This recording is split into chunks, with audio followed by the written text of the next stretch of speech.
Yo, y'all know what the vibes is, gang. We here to react to some shit. Y'all see the title. Out here on this earth somewhere, some asshole destroyed a kid's life and all type of shit. On some goofy shit. And we finna get right into it, man. Come on. Shut up. Man, what's up, everybody? Welcome back to another episode of EOS. It's 1090 Jake, man. I'm rocking with y'all, y'all rocking with me. And for this video, we're gonna be speaking on a Florida man who tortured and drowned his Of course, it's a fucking Florida man. I always hear about Florida niggas doing crazy shit, gang. 6-year-old boy. Come to find out, I actually went to high school with this guy. Psh. April 22nd, 2023, Polk County Sheriffs and Fire Rescue responded to a Winter Haven home that would soon be known as a house of horrors after receiving a call for a 6-year-old drowning in a bathtub. Investigation revealed the little boy named Anthony was sent to take a bath by his 25-year-old mother Alizé because he had peed on himself. 20 minutes would go by before Alizé's husband, 28-year-old Trey Seymour, went to check on the child. The bathroom door was locked, so Trey went to the basement to find a key, but would end up having to use a metal fork to pry open the door. That's when he saw 6-year-old Anthony face down in the bathtub with his feet under the faucet. The stepfather removed the boy from the tub, draining the water and beginning CPR while he yelled for the boy's mother to call 911. Anthony was transported to a local hospital before being airlifted to St. Joseph's Hospital in Tampa. Both locations would contact law enforcement over concerning signs of abuse, as the boy had multiple open wounds and scars across his body. While the boy was in critical condition, a search warrant would be obtained for the home, and several concerning observations were noted. The lights on the side of the home You a real piece of trash to hurt some kids, man. Straight up bitch. You done hurt a defenseless kid, bro. That's fucking whack. Get y'all shit together. The children were kept didn't work, and the bathroom the little boy was found in had no electricity because Trey had turned off the breaker weeks prior. The bathroom had 2 doors, both of which were closed at the time, meaning the 6-year-old boy was told to bathe in complete darkness as his world faded into complete darkness. He was sent to this bathroom as punishment as he wasn't trusted to shower in the master bathroom that had electricity. Polk County Sheriffs would make their way into the garage. The fuck does that make sense, bro? What the fuck?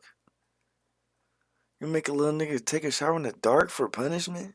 What type of weirdo shit is that? Where they observed a dog cage, later learning this Come was 6-year-old on, Anthony's bro. prison cell.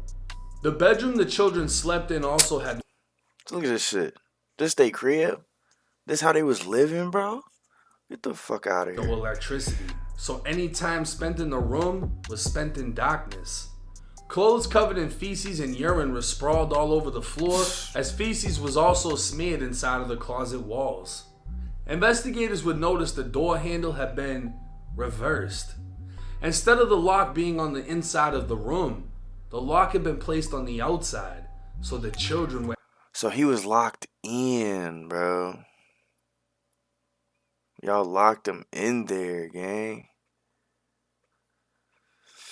able to be locked in.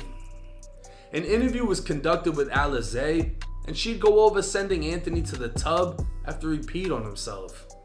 20 minutes would pass before Trey checked on the child, and when asked what she was doing during those 20 minutes, she told investigators she was scrolling through TikTok. But her story was inconsistent. Initially, she said she went to check on the 6-year-old when he slammed the bathroom door, but when asked again, she said she never checked on him. She then claimed she can't remember anything clearly because when she thinks about it, it gives her anxiety, and when asked to search her cell phone, she denied the request. An interview was conducted with Trey, to which he gave consent to search his phone. Trey would tell investigators he recently deleted all of his texts between him and Alizé, but he normally deletes his texts. He further stated they've texted before about the children, and he'd tell investigators whenever he's at work, Alizé has trouble taking care of the kids because they do not respect her, and in the past, she's called him begging to come home so she doesn't have to go to jail. 2 days after Anthony So she doesn't have to go to jail, bro? You that fucking stressed out over some kids, my nigga? Get the fuck out of He here, was bro. taken to the hospital. They conducted a brain scan with no I ain't hearing that results. shit. Trying again, doctors would confirm the boy had no brain function and he was pronounced dead. An autopsy would confirm suspicions that there was evidence of prior abuse, resulting in scarring on the boy's body. 6 days after the drowning, investigators obtained a search warrant for Alizé's cell phone, revealing texts showing just how sinister the two parents were. Trey would write, "When I get there, the room I unplugged in cameras. that aren't plugged into cameras are getting their breaker turned off." Confirming to police that it wasn't that the kids' room and bathroom didn't have electricity, but that Trey would control the electricity as a form of power and punishment. Nigga, what? Type of stupid ass bullf ass shit is that, bro? What you own? Trey would call Anthony Goofball. slow as he told Alizé how he caught him stealing noodles off the counter. And on another day, Trey would ask where Anthony was, and Alizé would reply with, "Cage. He has to stay there."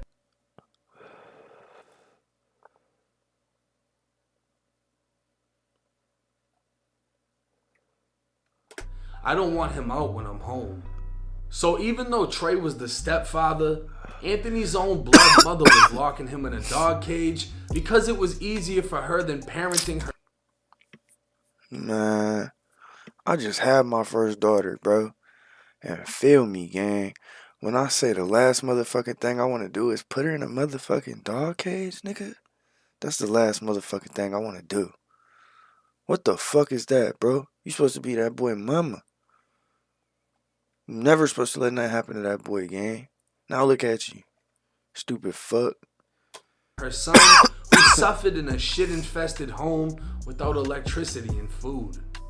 Texts would continue as Trey said,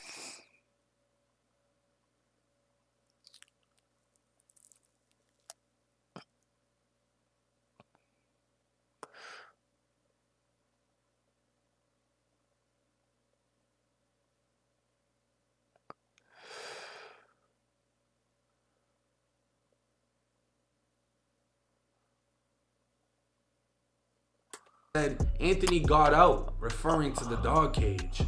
Once again, the poor 6-year-old boy was caught stealing food and placed into the cage. The two spoke on an open child protective services case where Trey said she's going to jail and Alizé replied saying, "Who gives a fuck?" Alizé would send Trey a video of the boy in the dog cage saying he was trying to sneak in the house. She'd say he can stay in the cage and rot, followed by she hates him. And on another day, Trey would tell her son was hurting himself, but all she'd say back was good. Tell him kill himself.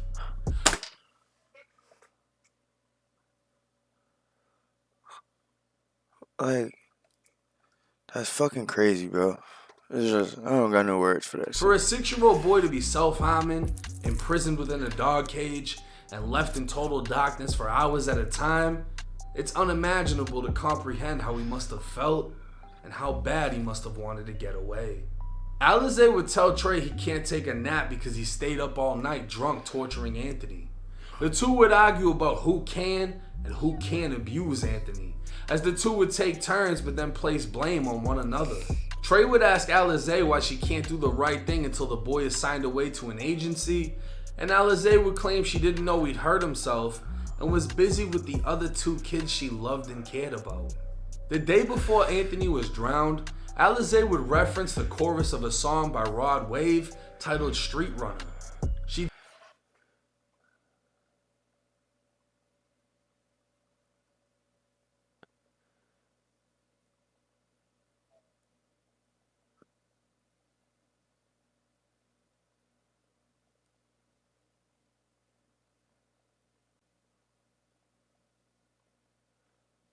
What the fuck? If I ever kill my son, it would be to that song. He'd say if I ever killed my son, it would be to that song, cause I honestly was gonna. I'm just being honest. The song lyrics would read, "Loving you is my greatest sin." Later that day, she'd tell Trey she wants to put him up for adoption. A member of Child Protective Services would interview Anthony's 10-year-old brother for the second time. He'd admit that during the first interview he didn't tell the truth because he was scared to tell the truth. When asked why he was scared, he said Alizé told him if he tells anyone what happened, Trey would go to jail. And if Trey goes to jail, she would choke him. The 10-year-old boy went on to say 6-year-old Anthony got in trouble for stealing food, and as a result, Trey took him to the bathroom to go swimming. The boy would define swimming as drowning, and drowning as holding Anthony's head underwater. While explaining Trey's torture method, the 10-year-old motioned his hand showing exactly how Trey held Anthony's head under the water. Trey kept telling the 10-year-old to go to his room, but he didn't listen. He was frozen as he watched Trey drown his little brother in the dark tub. When Anthony stopped moving is when Trey laid him on the floor and attempted CPR before leaving him in the bathroom. The 10-year-old boy described how Trey would put the boys in chokeholds just to get them to go to sleep. He'd also say him and his 7-year-old brother were rewarded with candy and food just to beat up Anthony. They'd punch the 6-year-old until he was weak enough to get put in a dog cage where he'd remain for hours while the 10 and 7-year-old would be locked in their bedroom. Alizé has 6 other children, and all of her kids have now been placed in DCF custody. Both Alizé and Trey have been charged with first-degree murder. Man, jail time is too sweet, bro. That is, they don't even deserve life, gang. Like, y'all ain't have to do that to that boy, bro. That's weird as fuck. Aggravated manslaughter of a child, aggravated child abuse, tampering and felony life capital proceeding, child abuse, and causing a minor to become needy. For the drowning murder of 6-year-old Anthony Rouse, the couple faces a possible death sentence under Florida law. That's fire. Y'all could have just never did it, you feel me? Nobody would be in this position, but look. Now y'all gotta die. And that is just, it is what it is. Now this is one of the most saddest and hottest cases I've had to cover. And the fact that I went to school with Trey makes this even crazier. I was just recently in Tampa and I reconnected with 2 people that I was around in high school. I met Trey, I actually fought Trey around the same group of people. I could proudly say I beat Trey. I never would have guessed that. You would be a kid murderer, bro. You a different type of piece of shit. You hurt kids.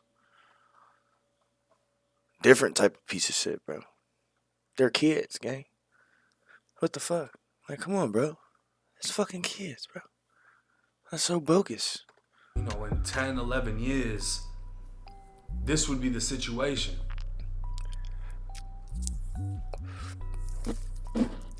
To hear what he did to that 6-year-old boy and the other 2 kids, and with me having a 6-year-old daughter, you know, people say, I don't wish jail on nobody, I don't wish jail.